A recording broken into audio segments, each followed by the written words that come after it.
Hi guys, welcome to our channel. In this video, you will learn how to use SPayLater to pay your Meralco bills.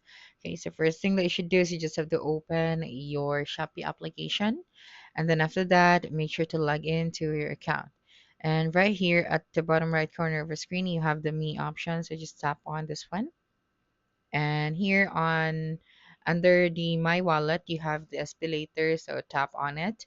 And then here, you'll be able to see if you have successfully pay your previous billings and make sure to do that so that you will not be restricted and you can continue to use your SPayLater. Okay, so right here you have the load bills and travel. So you just have to tap on this one. And then at the top you have these options. So tap on the electricity. That's right. And then the very first result that you can find here is the Meralco. So you have to tap on this one, and then you just have to tap out your account number. So we have the 10 digits account number, and then the amount in PHP.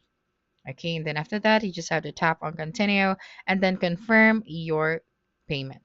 So that's it for this video. If you think this video helped you solve your concern, please subscribe, like this video, and leave your comment below. Bye.